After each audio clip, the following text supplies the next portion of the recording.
We were talking last time about the events of 47 when, after the after this report and that report, another commission, they finally had the United Nations Commission that counted in 1947, and which issued a report, a majority report and a minority report. It was a whole committee of delegates appointed by the General Assembly of the United Nations, composed of people from different countries, not Americans. They were from places like Turkey and Czechoslovakia, believe it or not, and Iran and South America.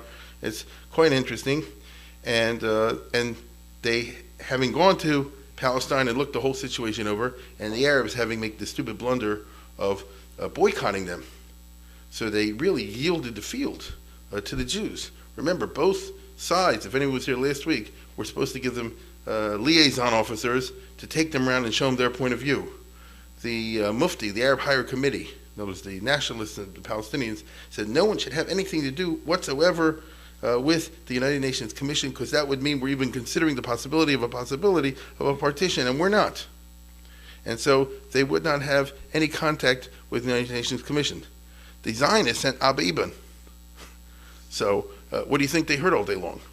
And then he happened to take them to see a boat get off called the Exodus. So by the time it was all over, the UNSCOP, United Nations Commission on Palestine, issued a majority report and a minority report. Obviously, the majority report said that there should be a partition in two states, a Jewish one and an Arab one. And the minority report said no, there should be a single state, trusteeship, as they called it at that time, to be either some form of what the British mandate already was. The bottom line is there'll be no Jewish state. When you cut through all the red tape, there'll be no Jewish state. And since it's the minority report, so the way the United Nations bureaucracy at that time worked was it had to be all worked through in subcommittees of the General Assembly, and by the time it's all over, it was the majority report that was submitted for the consideration of the General Assembly, was voted on, and was scheduled to be voted on in November of 1947, so that's the thing that counts. And the rules were 2/3 of president voting. Right? There were approximately 55, 60 countries at that time in the United Nations. There's probably 5 times that many today. And it's got to be president voting. So you understand what I'm saying. If you're there and you abstain, you don't count as part of the cheshbon. Correct? It's got to be of those 2/3 of those president voting. These numbers matter a lot if you're Jewish, and if you're a Zionist particularly, and a lobbyist in 1947 in Lake Success in New York. And so a heavy effort started of lobbying the countries by both sides, the Jews and the Arabs, although the Jews had a bigger delegation over here in America. Obviously, as far as the U.S. is concerned, the State Department, I know you'll be shocked to hear this, but the State Department was, of course, opposed to partition. They favored a variation of what we talked about with the Morrison-Grady report, which basically was a trusteeship, which is a lot of fancy words which boil down to no Jewish state. Because if you cut that out, sooner or later it's going to just be a state run by the majority, which is going to be the Arabs, which is going to be the Grand Mufti of Jerusalem, and you know where that's going to go. But the State Department doesn't care about all that. And the result is, let's go to the first one, that these guys who were the main officials in the State Department is Secretary of State Marshall. He was appointed early in 47. Lloyd Henderson was the bête noir. He was the guy that the Jews hated, right? Because he's the guy who makes all the decisions, head of the Near Eastern Department of the State Department, the real Foreign Service officer type. Very famous diplomat, I might say. A very distinguished diplomatic career. And Robert Lovett was also a member of what they call the wise men, the best and the brightest, as David Halberstam pointed out. These were the elites, you understand? The Wall Street types, the high-class lawyers who were employed in these super positions in the State Department, the Defense Department, and places like that. And they are the WASPs, plain and simple.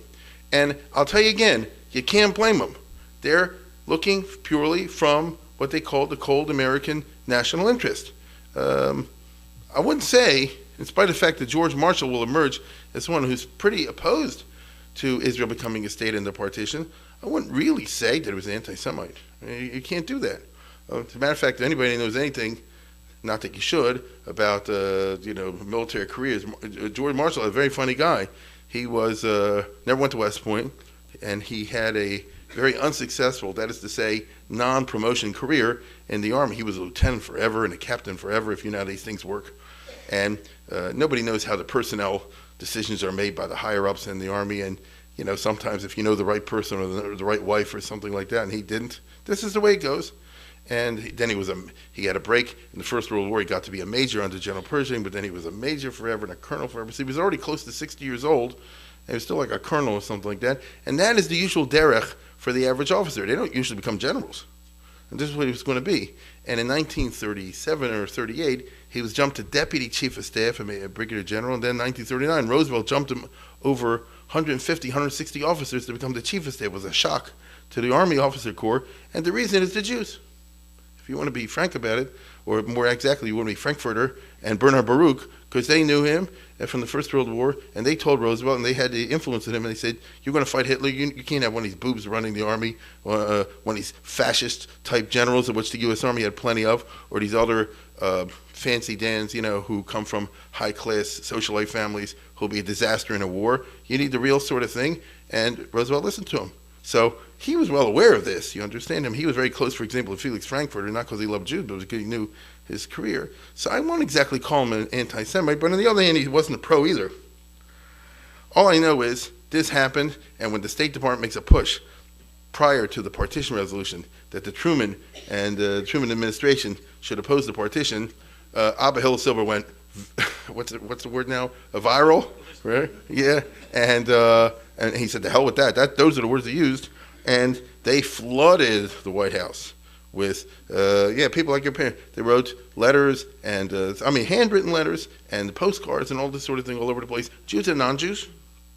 And I can tell you right now, they really rumbled, and all the big shot politicians in the Democratic Party, Ed Flynn from the Bronx and Jacob Barbie, who was Jewish from Chicago, and all the machers and movers and shakers, they went to Truman, you got to do this. He freaked out because he didn't, nobody likes being pressured. On the other hand, I'll be able to say like this, pressure works.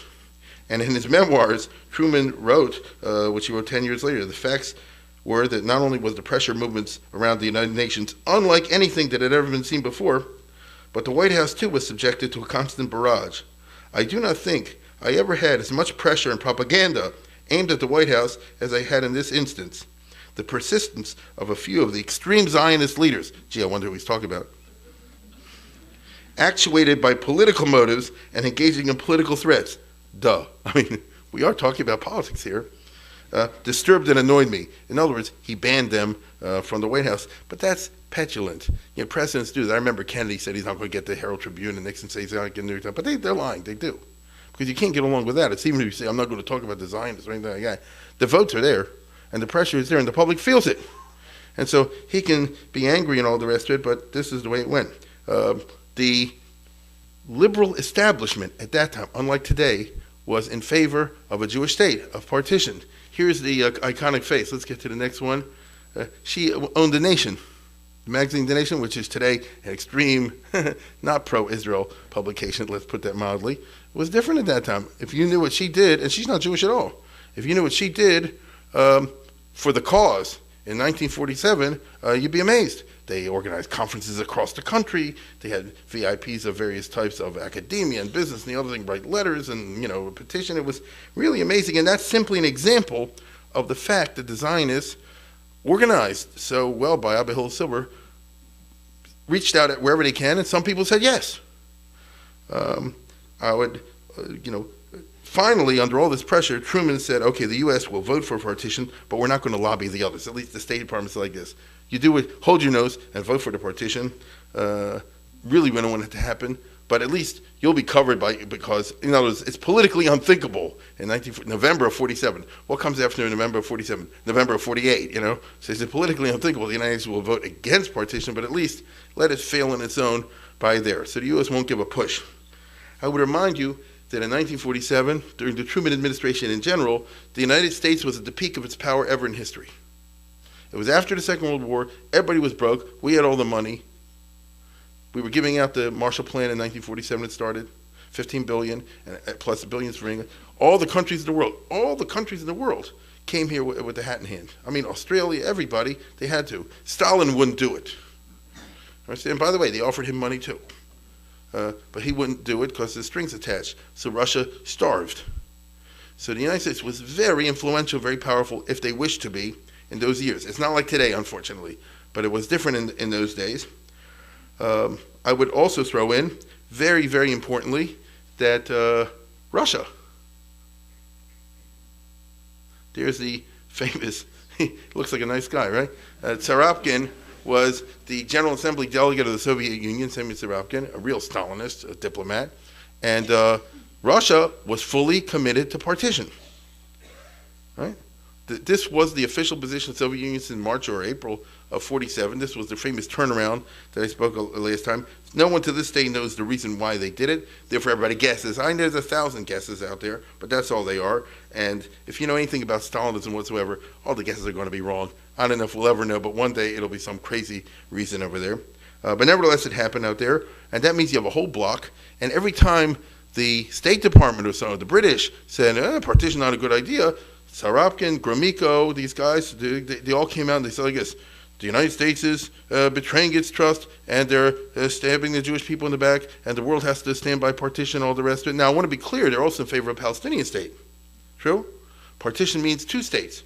But nevertheless, that there should be a Jewish state was really pushed very strongly by the Russians and their satellites in 1947. The Jews had to do what they can. Where are you going to get the different countries out there to do so? The answer is you got to find somebody who knows somebody, right? You have to find somebody who knows somebody. And so it's interesting, they pull out of the rabbit from the old days, Sumner Wells, Ado Burley. Josephus Davis was like 90 years old. Sumner Wells had been number 2 in the State Department under Roosevelt. He'd been number 3. This guy went back to Woodrow Wilson's time. He'd been ambassador to Mexico. These are not Jews out there, but they pulled their weight. Sumner Wells had tremendous influence in Latin America because he had been famous as a diplomat for Roosevelt, what they called the good neighbor policy. Therefore, the Latin Americans held him in high esteem. Burley had been the ambassador in Haiti and in Brazil, I think, and therefore he had special protexia with those guys. You need a person, and they found, who can call up the president of the country or somebody like that and talk to him. Josephus Daniel had been ambassador to Mexico under Roosevelt, and it prevented the United States from going to war with Mexico when the Mexicans nationalized the oil companies. Because I can tell you right now, in the 1930s, the U.S. oil companies owned all the oil in Mexico. The Mexicans eventually nationalized the country. President Cardenas in 1935. It's a national holiday even today in Mexico. And Wall Street being Wall Street, there was big rumbling going to go. So the United States should have a second Mexican war. And it's only because of him and because Roosevelt agreed with him that it didn't happen. So they owed him a favor. And basically they said like this: get to these South American countries and get them to do the right thing. You have the Philippines was a famous case where the two leading, this is a wonderful story, Robert Tefton and Senator Wagner. The guy on the right was the arch liberal. Have you heard of the Wagner Act? That's the Labor Relations Act of 1935. That's the one that gave the unions their power. You heard of this guy? He's the Taft-Hartley Act. He's the one who passed the law taking the power away from the unions. So one guy was the arch-Democrat, the other one was the arch-Republican. One was the leader of the left-wing liberal progressive in the Senate. Robert Wagner is just a famous person in American history, not Jewish, right? And Robert Taft is a famous conservative. They both signed a telegram jointly to the president of the Philippines saying, vote for Israel or else, okay? Because, well, the Philippines was destroyed by the Japanese in the fighting with MacArthur and everything in 45. They are desperate for money. That means the United States has to give money. That means the Senate has to approve it. And if you had to have the leading Democrat and leading Republican saying, do this, now I've heard stories about how they knew a Jew who knew somebody else, all the rest of it. But those are Bubba-Mises. This will really happen.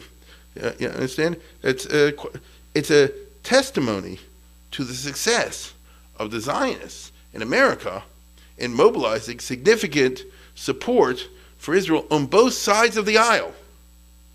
Okay? I would say, by the way, Truman administration was not like today. There was strong bipartisanship in foreign policy, not in domestic policy. And here was an example of that sort of thing. The next one's even better. This guy is a Firestone, not Jewish, Firestone Tires, one of the leading industrialists. He was the best friend of Henry Ford, Harvey. Yes, he was. And they built up, listen, these are the captains of industry that we learned about when we were kids in the textbooks, before they changed the textbooks. Anyway, so Firestone is a big company. His son, Leonard, after him, was ashamed of the fact his father was so friendly with Henry Ford. And said, I want to do something for the Jews. So when somebody, I don't know who got to him, he's like this: Liberia, it has one industry, right? At that time, anyway, it'd probably have less today. So Liberia and Arab, well, it's weird that the fate of Am Yisrael, been around for 3,000 years, depend on Liberia. That's how it goes. You want to play, you have to play. And so Firestone Company was the only industry in Liberia. The rubber and the plants, all the rest of it. And he called up the president in the middle of the night and he says, I really would appreciate, as they do, if you would vote this sort of way. And even though he'd been lobbied by the Arabs, he gave in to Firestone. And so this is what the Jews had to spend their time doing, finding the Firestone here, finding the Sumner Wells there, and finding the other things. None of these people are Jewish. Right? And they did find them. That's the point. In spite of everything, it becomes clear as you get in November of 1947 that unless the U.S. government is willing to twist arms and push, it's not going to happen. Right? You need that kind, because there's just not the votes there. You needed 2/3 of president voting, and you're not going to get the votes there. Truman had been sort of committed to the State Department policy, the compromise policy of saying we'll vote for it, but we won't lobby for it. And so the Zionists basically turned to the one man, Eddie Jacobson, who was Truman's close friend. They said, you got to get to him and tell him they have to turn on the steam. And, it may not be what the State Department likes and General Marshall and all the rest of it, but you got to do this. And he wrote him a very interesting letter, part of which says, this is Eddie Jacobson writing to Truman, in which he says, I think this is a person who was close and close with Truman. It's very interesting. Harry S. Truman obviously was not Jewish and didn't have many Jewish friends, but he was very close with this particular guy. And he wrote to him, he said, Jacobson wrote to him, and he said, I think I am one of the few who actually knows and realizes what terrible heavy burdens you're carrying on your shoulders during these hectic days. I should therefore be the last person to add to them, but I feel you will forgive me for doing so, because tens of thousands of lives depend on the words from your mouth and your heart. Harry, my people need help, and I'm appealing to you to help them. Now, the significance of this lies in the fact, and you'll see in a minute, because I have some interesting things to show you, the significance lies that Jacobson never asked Truman for a favor every time he was in the White House. Now, that's not normal in politics, at least where Truman comes from. Abraham Lincoln once said like this, what's the use of having friends if you can't practice a little nepotism, you understand? This is how it goes. There are very few people out there that they're a close friend, and they don't, especially somebody who's poor. He's like, couldn't you get me a job with the government on some commission or something like that? He wouldn't do it, okay? So he was a poor man. I would add that Harry Truman was a poor man. This is something they had in common. Truman never lived in his own house his whole life. When he got married, he moved into his mother-in-law's house. And he stayed there until she died after he was president. His mother-in-law lived with them while he was president. When he fired MacArthur, she said, "You're a loser. MacArthur should have fired you." This is true. And when she died, she left the house to the wife. Okay, so as a matter of fact, when he left the White House, there was no Secret Service at that time for you, and when he left the White House, there was no pension, and only Congress felt sorry for him. After a couple of years, he was really facing, real poverty, and they voted a pension for him, even the Republicans, because it's a bizionist.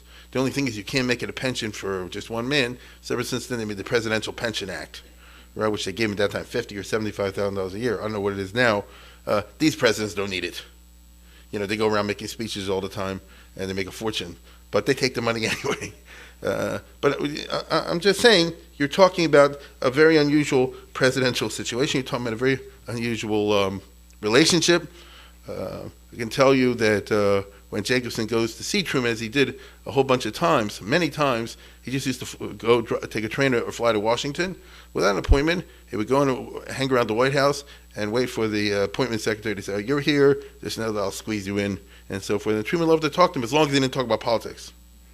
You understand? He loved to talk, and it was like a relief for him, talk about one thing and the other. And but here he went political. He said, he said, "You got to do this. I can't stand by and pretend that this doesn't count." There's a whole long story because he told Truman that every time he went to Washington, he paid out of his own pocket. He was a poor guy. It cost money. right? A plane, in those days especially, in a train even, and he told Truman, he says, I wanted to leave a little bit to my kids. Not a lot, but a little to my kids, but I told my daughter I'm not going to have anything left to you, spending all the money, And the daughter said, just leave me your good name. That hit Truman right there. You understand? And so what's going to be? Truman's appointment secretary, Matt Connolly, was a real politician, went to federal prison a decade later, called up Eddie Jacobson after he wrote this letter. He said, the boss told me to tell you not to worry and watch your blood pressure. He says, no, in other words, I'll switch the thing. I don't want you to get sick. Okay? That's the kind of friendship that they had over there, which is really pretty unusual. And Eddie Jacobson later on was asked about this, and he says, I don't know. He says, I'm not a very good Jew. I came from an Orthodox family, but I don't practice much at all. But I remember growing up in my house, my mother always used an expression, es ist bashert, which means that it was meant to be. And I've always felt that I had that kind of thing at this particular moment. Truman, therefore, issued instructions to the White House, to the State Department, to twist arms. You understand? He said, do it. And I'm going to show you something really cool, because Ari actually found this for me. Here's this. I mentioned before, I didn't know it was online, that Truman had this show later on that he did on television early in the 60s, once a week or something like that. And one episode was all about Palestine, the whole Palestine issue. And he's going to say over here, now this is, I'm being a little anachronistic here.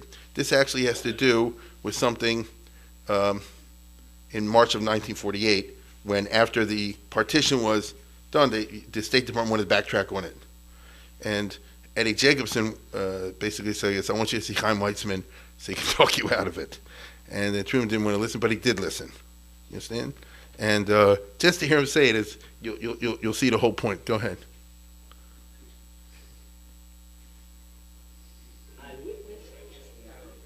No, I don't want that. Whoa. I'm sorry. Yeah. I beg your pardon. Yeah. This will be fine. I'm sorry. I went out of order. No. You're exactly right. You're right. Now you're going to see an Arab who was the Saudi Arabian delegate in the General Assembly in 1947, in later years, complaining about the arm twisting that was done by the Truman administration. Go ahead. I witnessed a demonstration in actual political science in action, the pressure politics that was applied, the economic promises, persuasions, the propaganda, the breathing down the throats of the delegates. To the Jewish people, politics was not a gamble. It was a science. And there you have it. Yeah. And the best example of this, I always think, China. It was not Red China. It was non-communist, Chiang Kai-shek. And they were going to vote with the Arabs. And they were on the ropes in 1947 fighting the communists. And they're very desperate for American money. Bernard Baruch, a famous American financier who had zero connection with Judaism. I think the only thing he did was say Kaddish once a year. I'm serious about this. He goes to the foreign minister of China, Wellington Koo. That's a wonderful name, right? He was the brother of Madame Chiang Kai-shek. And it's all in the family. And he basically says like this, you're not going to get a penny. I'm going to use whatever influence I have in Congress. I'm going to cut you guys off. And China ends up, I think, abstaining, if I remember correctly, because this is pressure politics. You see? It's not use your best judgment. It's you do it my way or else. Believe me, the Arabs know this. And therefore, when you tell them the United Nations voted in 1947 for Israel, they say, well, that doesn't count. Look at all the cheating that was done over there. And there you have it. The delegations of the Jews and the Arabs are permitted to address the General Assembly, each one making their case. You'll see in a second little excerpts of the Palestinian guy named Katan, who was an Oxford University graduate, and versus Abihel Silver. And each one makes his case, although you'll see, I think you'll agree with me, Katan is a very capable and articulate guy, Well, it doesn't make much of an impression. Abba Silber was a Reform rabbi at the best, a real orator from those days. Tell me what you think. I come to you, sir, as a representative of the people of Palestine, as an Arab whose roots are deeply embedded in that tortured land. The Arab people are deeply anxious to find a just and lasting solution to the problem before you, because it is their own problem, the problem of their present life and their future destiny. Abba Hillel Silver, le sioniste, est un rabbin réformiste. Il vit à New York. Il représente l'agence juive dirigée par Ben Gurion. The Jewish people belongs in this society of nations. Surely the Jewish people is no less deserving than other peoples whose national freedom and independence have been established and whose representatives are now seated here. The Jewish people were your allies in the war and joined their sacrifices to yours to achieve a common victory. The Arabs of Palestine are not claiming their country on pledges made to them, for it belongs to them. Nor are the Arabs claiming their independence on assurances. They are entitled to such independence as being their natural and inalienable right. We hope that that people, now rebuilding again its national life and its ancient homeland, will be welcomed before long by you to this noble fellowship of the United Nations. You take your pick. The point is that you really had a clash, and what's really interesting, as I say from the American politics point of view, is that it was the WASP establishment. It was in the State Department in the mind of Truman versus Eddie Jacobson. And look at this next clip. Has been trying to get in all along, and I wouldn't let him in. But someone did come to see me, and he got in. This man with whom I was in business was Eddie Jacobson, one of the finest men I ever had anything to do with. He came in, he stood around, didn't say very much, was as quiet as he could be, and I finally said, Eddie, what in the world's the matter with you? Have you at last come to get something? Well, because you never have asked me for anything since I've been in the White House and since we've been friends. And then he told me that he thought that I ought not to keep Dr. Weitzman out of the White House. He thought I ought to see him. And I told him that I would see the doctor, but he'd have to bring him in the side door. I didn't want any propaganda started on the thing. Dr. Weitzman's first name was C-H-A-I-M. And I didn't know how to pronounce it, so I called him Cham. Called him next to his face, and he liked it. He was a wonderful man. One of the wisest people I think I ever met. We had a long, long conversation. And he explained the situation from his viewpoint. And I listened to him very carefully. And at the same time, I sent for Eddie Jacobson, and they both sat down and talked to me for a long, long time. When we were through, I said, all right, you two Jews have put it over on me, and I'm glad you have. What am I supposed to say to that?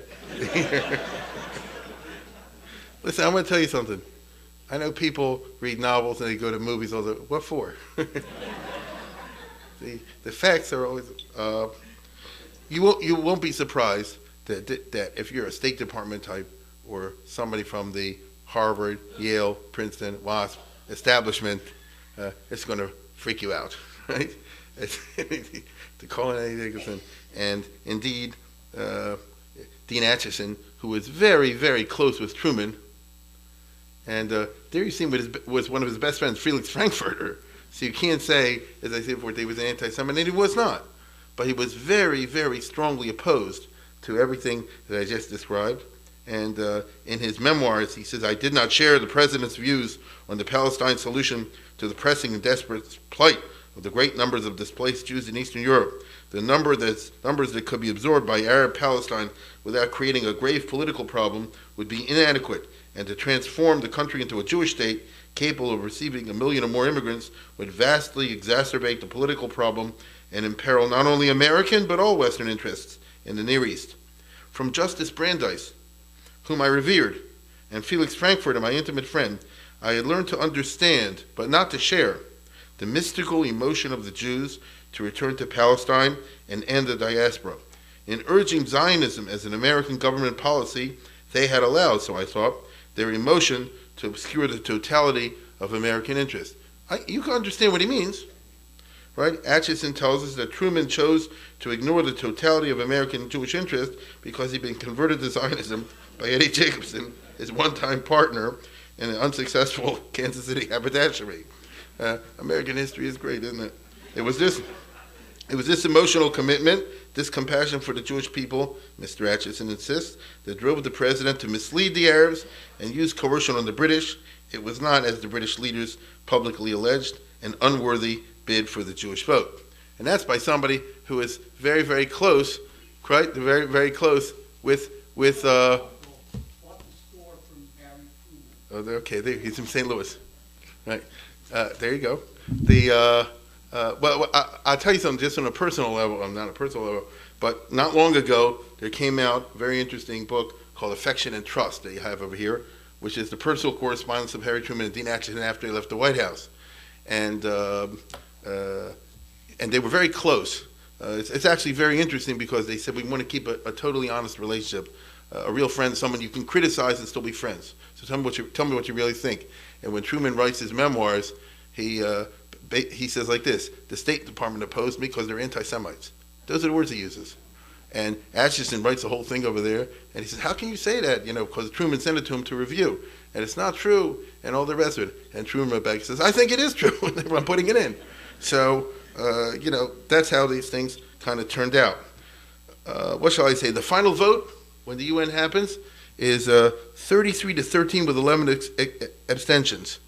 Now, I don't have to be a major mathematician to know that what counts, therefore, is 33 plus 13, which gives you what? So how much do you need for 2/3? Right? You need 31. Right? So they barely made it, is what I'm trying to say. Okay? They barely made it. They made it by 1. I always like to say that Belarus and Ukraine were not really countries.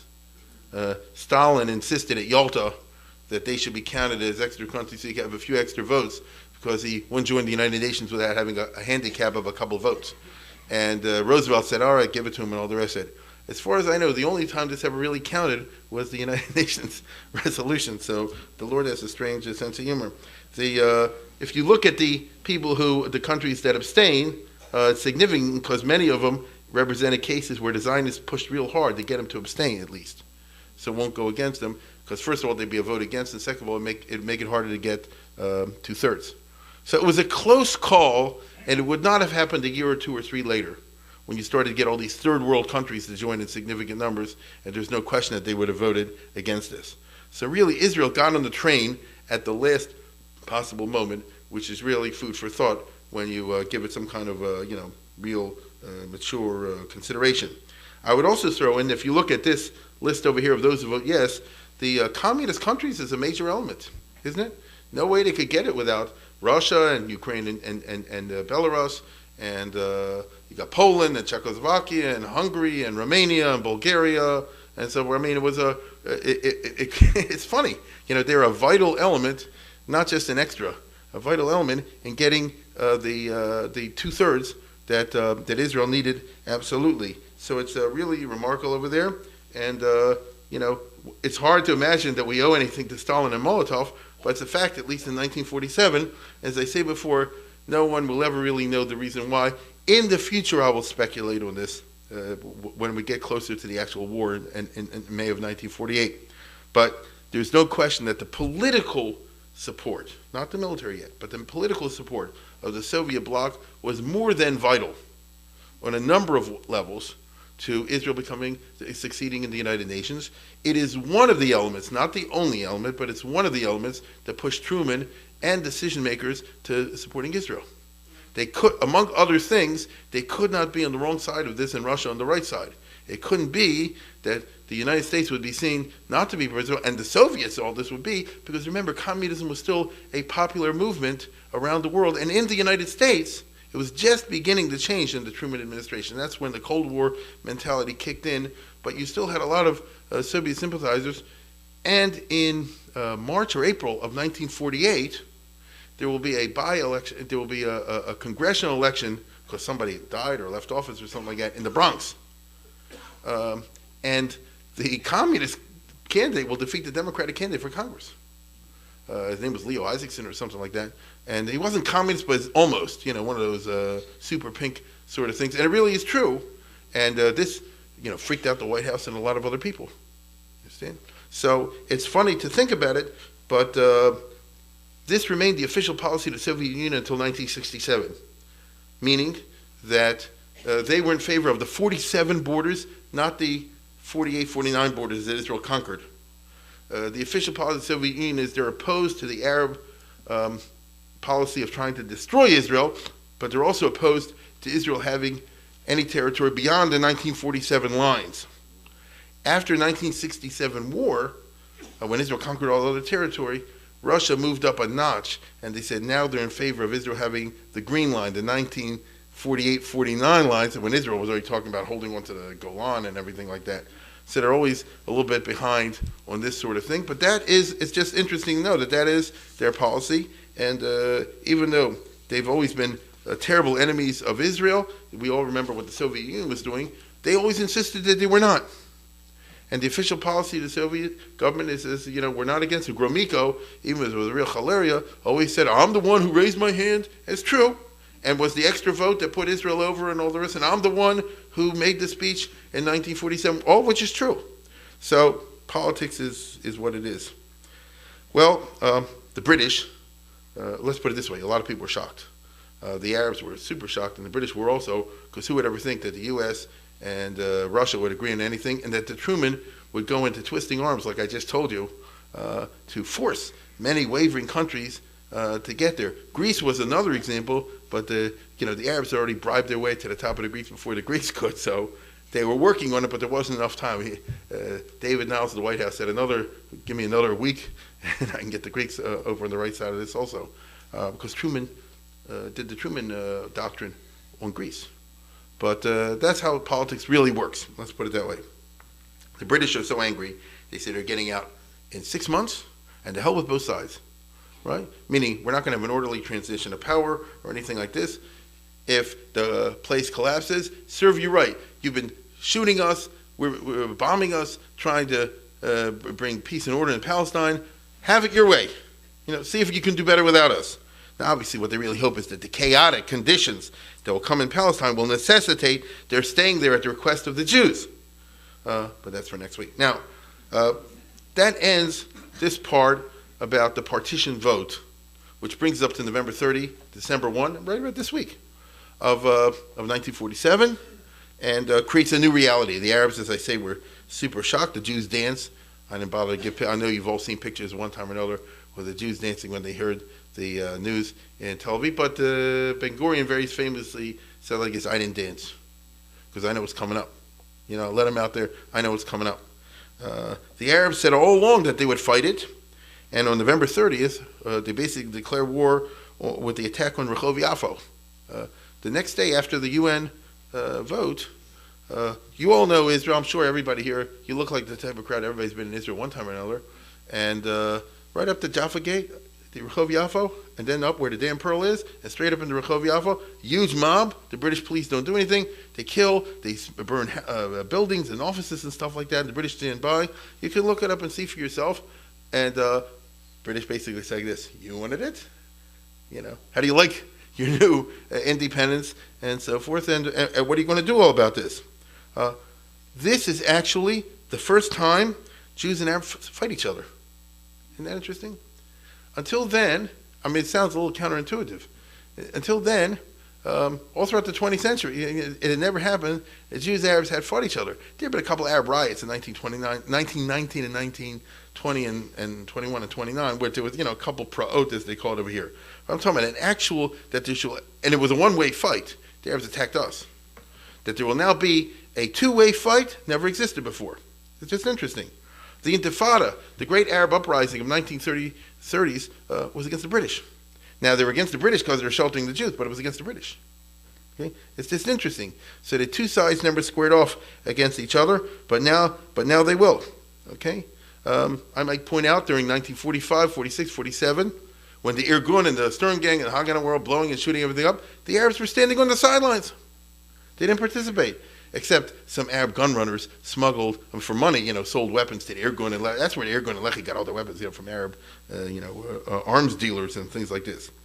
So here's the funny thing. Both sides were completely unprepared for war. The Arabs thought there was no way the Jews would get statehood from the British. The Jews thought there was no way the Arabs would dare to oppose the British and the mighty United Nations. So the Jews were convinced now that the UN, with the United States of America and Stalin, both agreeing that there should be a Jewish state, among other things, no one will mess with that. And therefore they were in La La Land. The Arabs could not believe that the evil satanic Jews would ever be able to persuade the world, even with their twisting ways, that they should be able to steal land from the Arabs. And so both sides were completely unprepared. The Jews had always said, we're going to get a state. The Arabs had always said, we will fight and kill all the Jews. But each side always poo-pooed the rhetoric of the other. It's really interesting. Right? Both sides use very powerful language.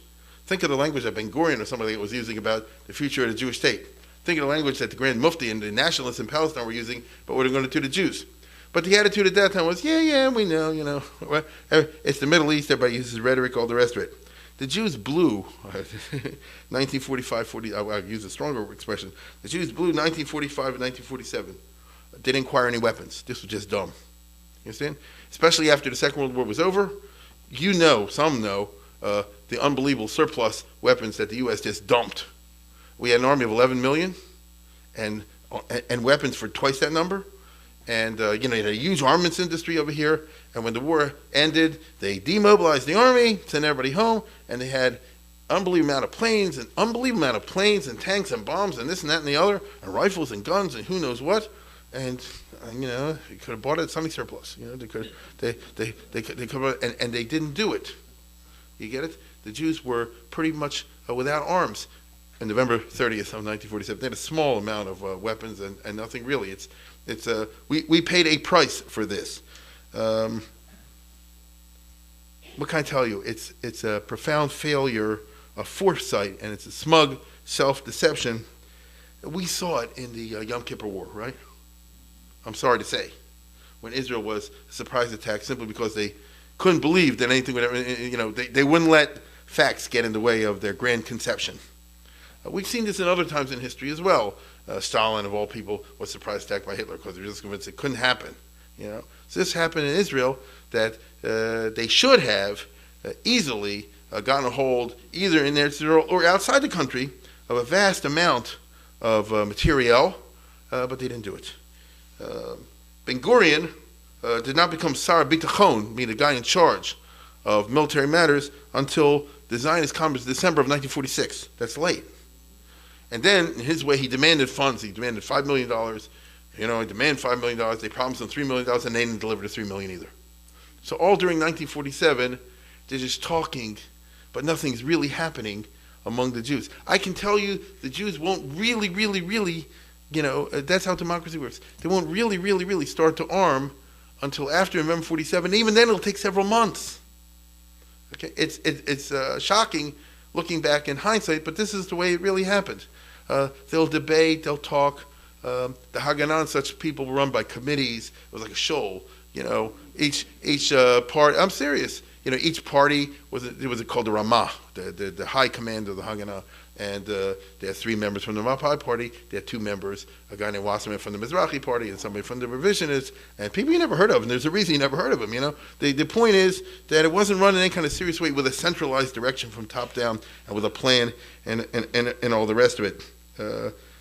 It's true, Ben Gurion foresaw already in 1945 that there would be a war. That's the funny part about this. And he had a famous meeting in New York with this guy Sonnenborn, who's from Baltimore originally, Sonnenborn family, who was a rich guy. He married Dorothy Schiff, and he was a Zionist sympathizer. He'd been to Palestine in 1919 and so forth. If you're a Baltimore Jewish, he was friend of Henrietta Zold. From that chevra, and he was a multi-millionaire, of course, oil executive, and Baltimore has these Jewish oil executives. It's kind of funny, Blaustein and all these others, in the 40s. And Ben-Gurion met with him, and he said, get me a couple of rich American Jews. And he said, we're going to have a war, and therefore you have to start planning nickel and dime stuff. You know, in 1945, 46, 47, they had some pistols and a couple of things. They get a little factory produce bullets. I mean, that's important, you understand, but you understand what I'm saying, right? They could have gotten easily, I'm not exaggerating, 20 million bullets, 50 million bullets lying around from the surplus and things like this. But that's what they did. So they don't have any real weapons in the inventory. The Haganah was basically a joke at that time. The Palmach was the only real fighting force that Ben-Gurion has, that the Jews have, organized force. 3,000 people, 2,000 boys, 1,000 girls. It's tiny. You get it? To be in the Haganah in those years, once a week you have like a training session for an hour. If the British break in, you have to, scatter. What's the training session? They go in a synagogue or someplace. They pass around the pistol. Everybody should see what it feels like. But this is what it was, right? They show you the principles of throwing a grenade. This is. Let's face it. It ain't exactly how you're going to put an army together over there. But it's also true that the British presence in Palestine was stifling. When the Palmach and these guys want to practice, what do? They have to go to far out kibbutzim somewhere. And many times somebody will tell them, the British will show up, and then they have to scatter. And it was physically very, very difficult to put any kind of training program together. Now, in hindsight, I can play this game and say, why don't you go to America or to England to Europe somewhere where you could have, or South Africa, and they could have found training ground and raised an army in B'chutz La'aretz and trained them and all the rest of it. Hindsight is 20/20, I understand. But it didn't happen. Rather, the only real group, as they say before, Palmach stands for Plugot Machatz, for assault squads, and they were more or less had strong training, but even they weren't exactly super trained or anything like this. The Irgun, if you want to get down to numbers, had maybe 2,000 people, probably less. The Lehi had a couple hundred people in it. These are small groups. You can't fight 1.2 million Arabs, with these kind of tiny numbers. There wasn't really a draft or anything like that. After November 30th, 1948, 47, when the Arabs rioted, Ben-Gurion said, I guess we have to make a draft. They debated until like April. You understand? Even during the time when they have these, as I'll talk about next week, the convoys that you know about that the Arabs shot up on the way to Jerusalem and places like that, there's no draft. You understand? They're still debating. Yeah, no, yeah. It is what it is. And so the Jewish agency, which ran the Yeshuv, including the security committee, which is what I'm talking about, they're in denial. Ben-Gurion, as I say before, prior to November 30th, lacked a sense of urgency also, if you want to be honest about it. And that's the way, that was on the Jewish side. However, what about the other side? It's not as simple as you imagine. Let's contrast this with the Palestinians, which is very misunderstood. I'm sure, especially by this crowd, but by any crowd. Because the real scholarship, not the rhetoric, is only coming out now as we speak in the last 5-10 years. Here's a very, very significant book called Army of Shadows, Palestinian Collaborators with Zionism 1917 to 1948 by Hillel Cohen, who's a researcher at the Hebrew University. He's a history researcher. And he has gone into the files of the pre-State of Israel Jewish intelligence service things. In other words, these are the guys who run the collaborators, who keep track of what Arabs are this way and that way. And therein lies a story and a powerful contrast, because with all the schlepperai that the Jews had, they were centrally directed. The Jewish community at this time had what they called the Mosdot Halumiyot, the national institutions. And there was a lot of yak, but they were democratically legitimate and they were nonviolent. Notice they had a real government. The Irgun disagreed and the Lehi disagreed, but they were marginalized groups. Overall, the vast majority of Jews in Palestine, obviously not Meah Sharm, but the average Jews in Palestine looked to this group as something they vote in, even under the British. And like any government in the world, you like this, you don't like that, but they're the government, and you listen to them.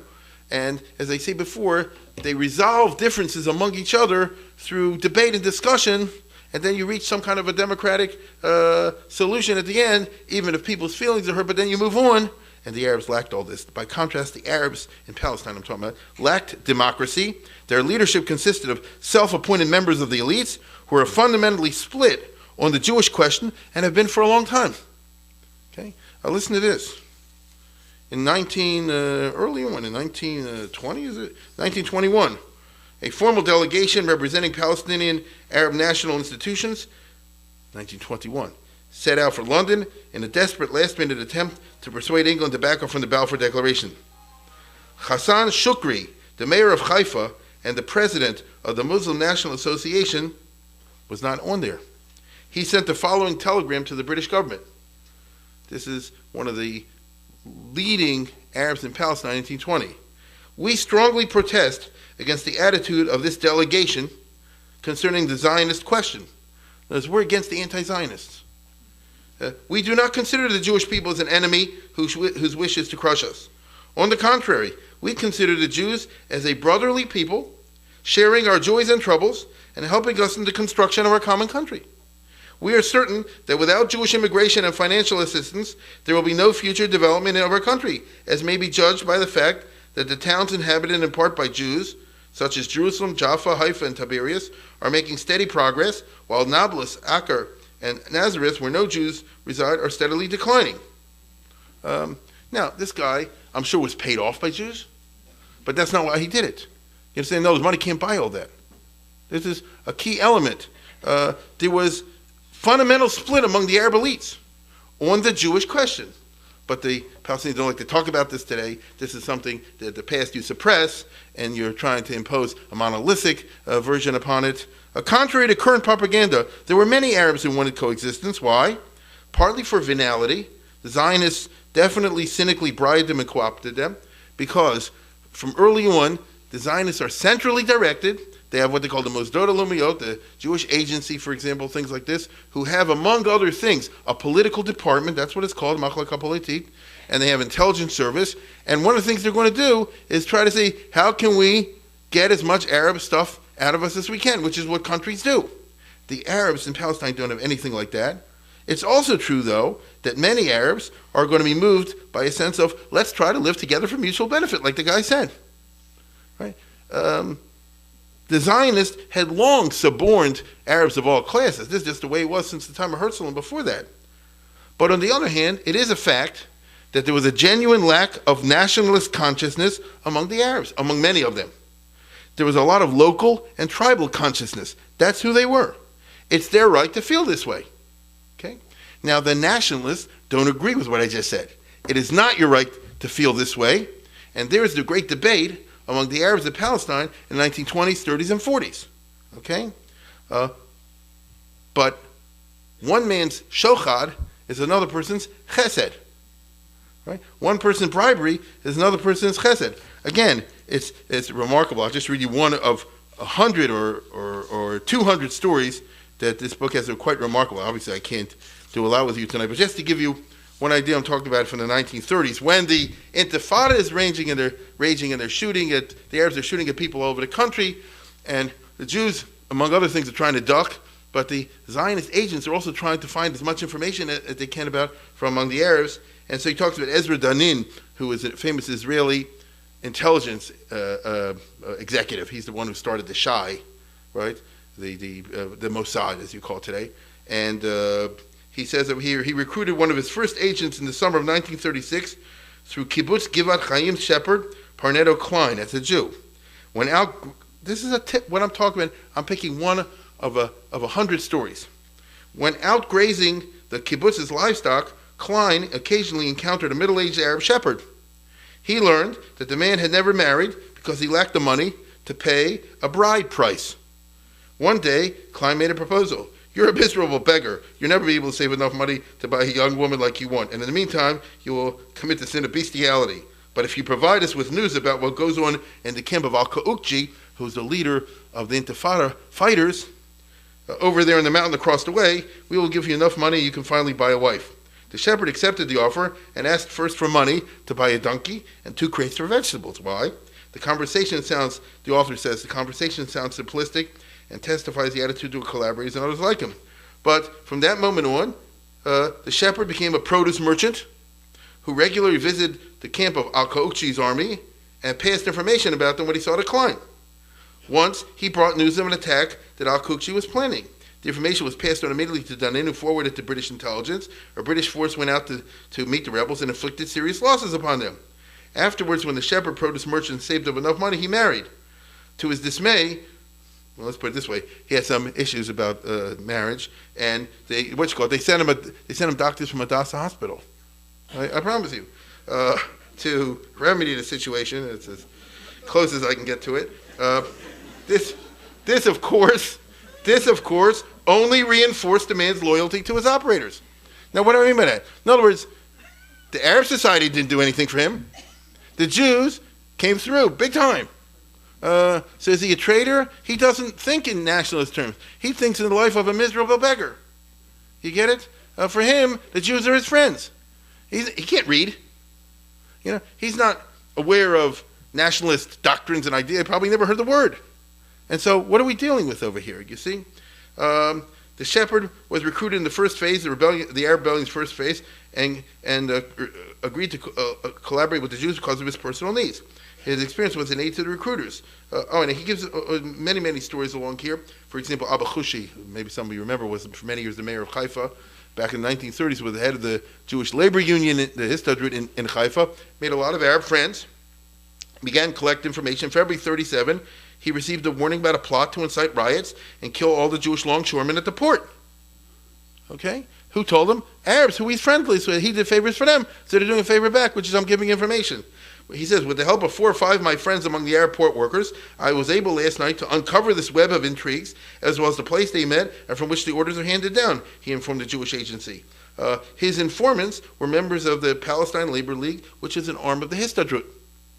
Okay? They brought the information to him despite the curfew and the double jeopardy of entering a Jewish neighborhood.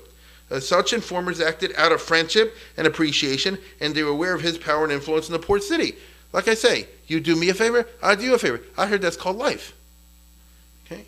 He skillfully cultivated his awareness, and when the thirst of vengeance was added to the mix, the road to fruitful collaboration was even stronger. And he gives an example about a group of Arab Sumerian fellow workers. These are peasants, caste light. And I'll just give you, it'll take me 2-3 minutes to read this, but I think it speaks volumes, otherwise I wouldn't take your time with it.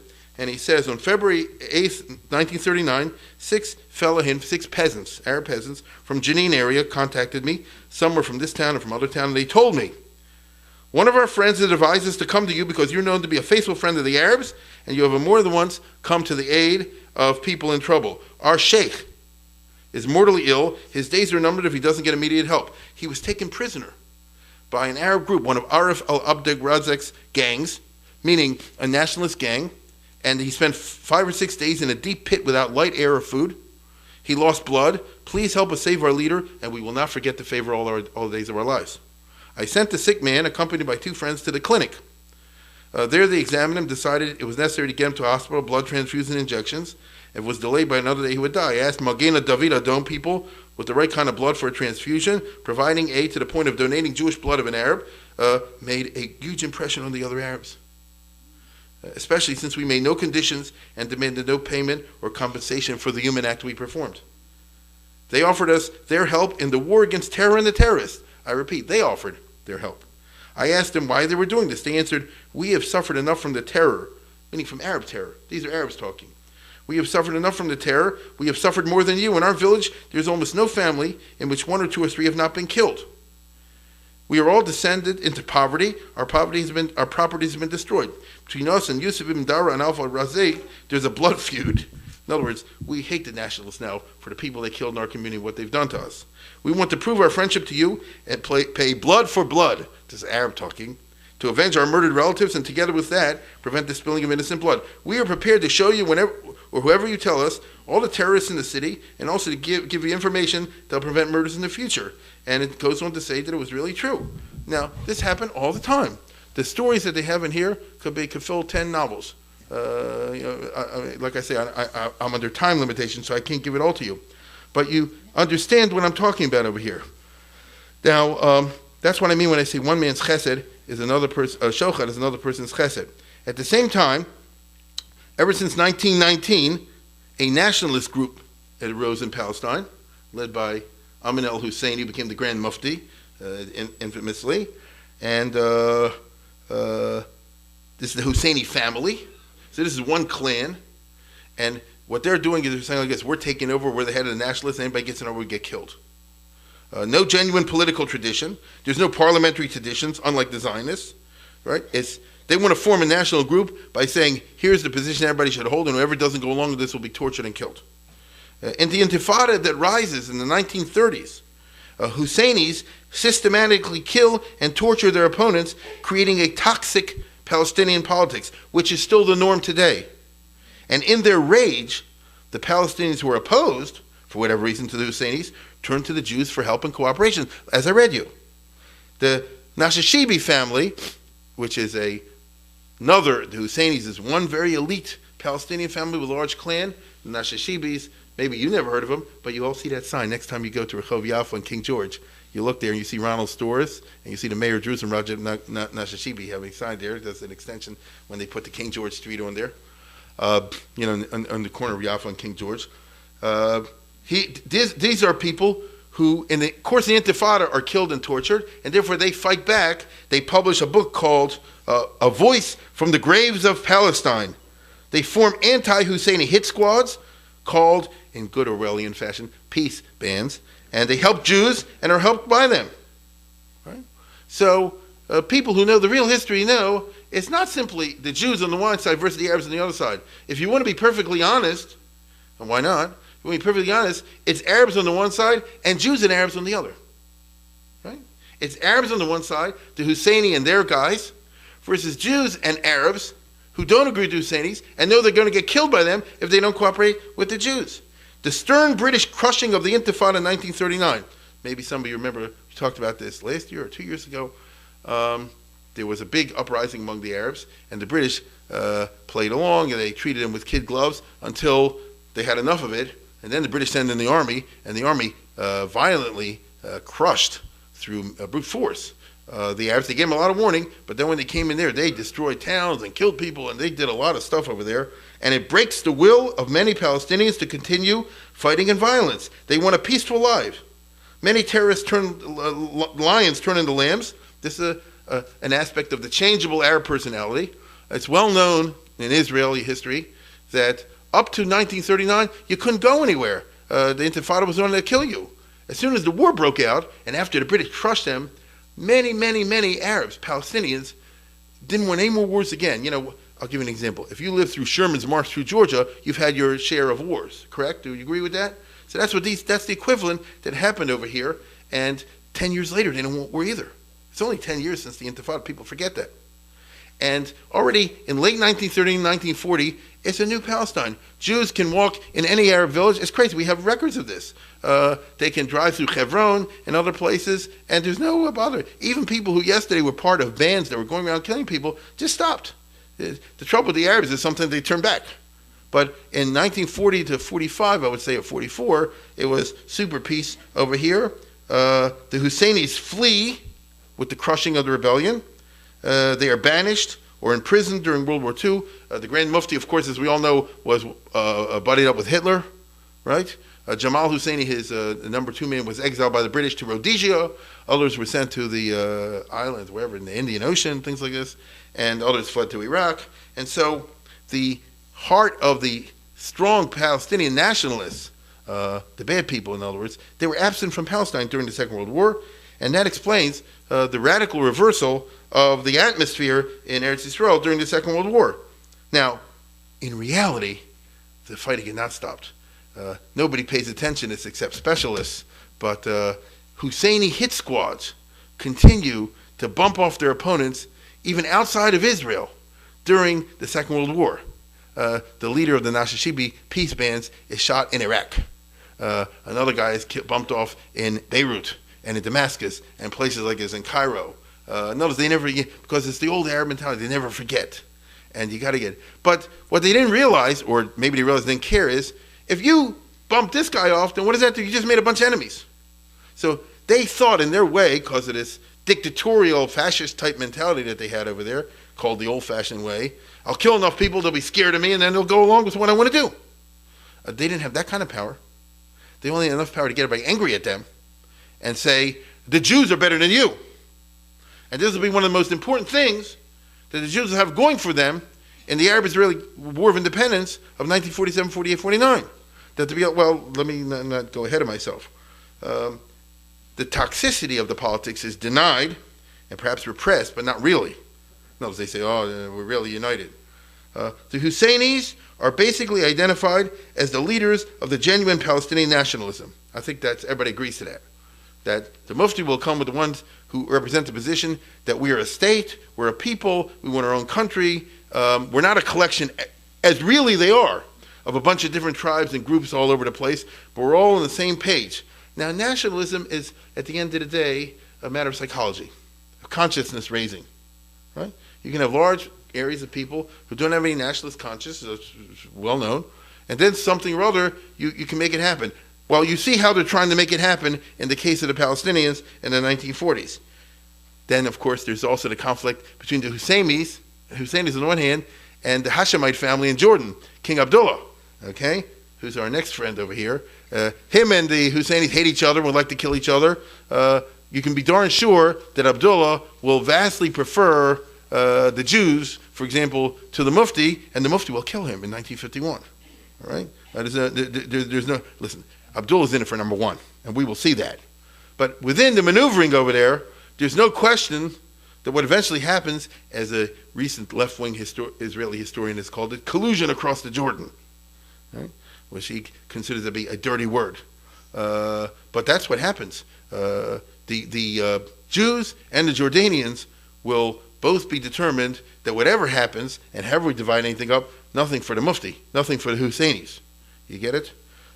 Arafat, by the way, is related to Husseinis. See, I'm telling you, you don't know anything unless you know who was who.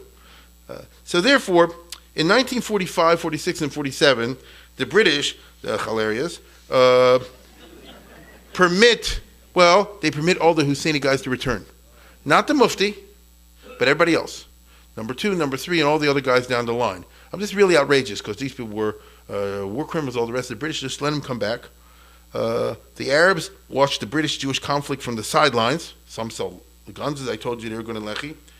But during this time, the Palestinians satisfy themselves with rejectionist rhetoric, but not really violence. They shoot their mouths off about how they're going to crunch the Jews if the Jews dare to give them any trouble, but they don't really think the British will ever leave. The Jews, by the way, were equally skeptical about this, and that's why neither side amassed any kind of arms and weapons during 1945 to 47.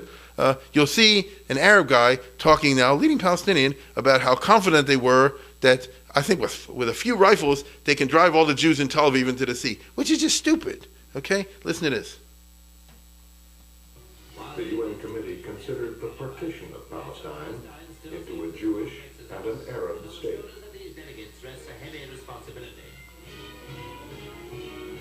Is this what the one? The Arabs did not want to talk to the committee. Right. They wanted nothing to do with the Jews.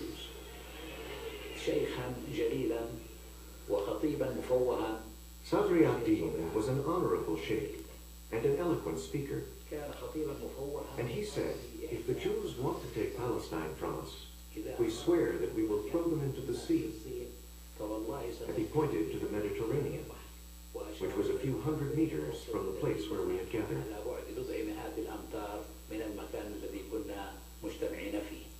The Arab leadership believed that if a partition was imposed, they could reverse it by force. That's the Mufti's brother. Jamal Husseini, the chairman of the Arab Higher Committee, said that only 400 to 500 riflemen can easily take over Tel Aviv. Now look, you know, that's how delusional they were. Tel Aviv was a city of 150, 200,000, okay, 500 rifles. Meaning that they, you know, it's one of the problems when you start believing your own rhetoric. And that's what happened over here. So they weren't ready for war, but they talk like they were.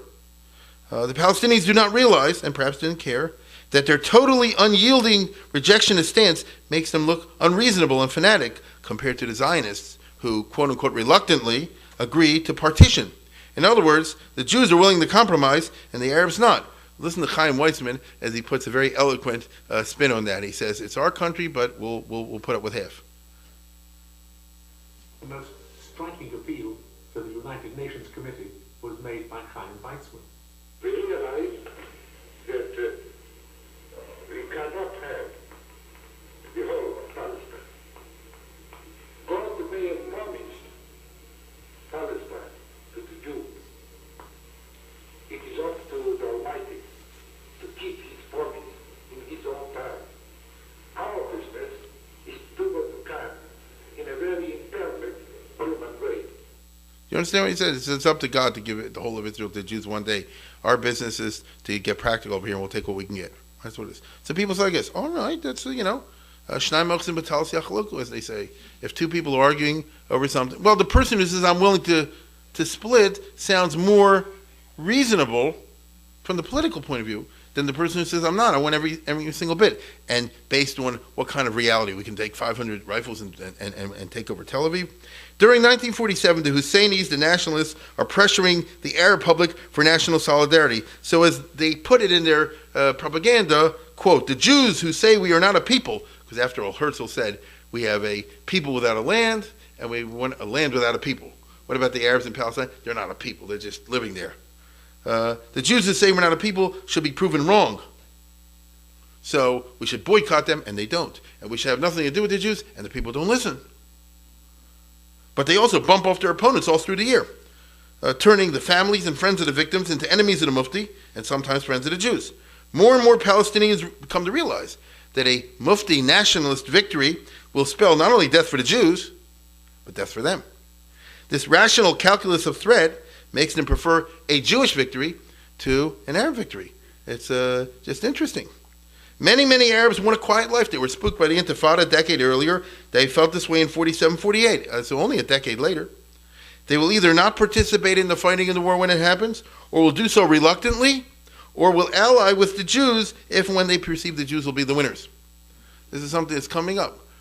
Many villages and all this will actually be helping the Israelis, even though I don't think that would happen today. The fact that the Mufti, though not really pursued by the Jews, is not permitted to return to Palestine, added to the fact that the Mufti is determined to hold in his hands all the strings of Palestinian Arab public life, and he acts to the fact that this is the case acts to prevent and retard the development of a Palestinian Sachnut, Jewish agency, or Knesset of their own, and therefore they are the Arabs severely handicap themselves by depriving themselves of a viable, popular, legitimate political leadership which could provide centralized, effective direction to the struggle against the Jews. This is just a basic difference and weakness that they had vis-a-vis the Jews. Viable, popular, and legitimate political leadership is precisely what the Jews had in their parliamentary and administrative apparatus. I keep making fun about it. They run it like a show. But at the end of the day, that's what democracy is. Right? That's what it can be. Listen, we have gridlock in Washington. Right? Yes, the Jews quarreled like crazy. They debate, and speechify endlessly. They curse and scream. There's their show meaning. But at the end, they vote. At the end, they vote. And when they vote, then they have a legitimate political policy. In other words, something happens. The Arabs do not have this. If you don't understand, the Arabs do not have. Therefore, there will be, I'm concluding now, there will be no real contest between the Jews of Palestine and the Arabs of Palestine. Left to their own devices, the Jews could easily take over all of Palestine, and the Palestinian Arab masses know this, which is why tens of thousands of them begin to flee the country the day after the United Nations vote, long before Israel becomes a state. To put it in simple terms, and real terms, the Jews have a general staff. The Palestinians literally did not have a general staff. Now, the Jews will have their issues with that, but they have a centralized command of an army structure, and they can give out orders and send and deploy people centrally directed, which is what you need. That's the ABCs of war making, a single decision-making place. The Arabs do not have that in the war. The Palestinians I'm talking about. That's why other Arab countries and groups know this, and they will seek to intervene in Palestine to save the Palestinians from their own folly. To be continued.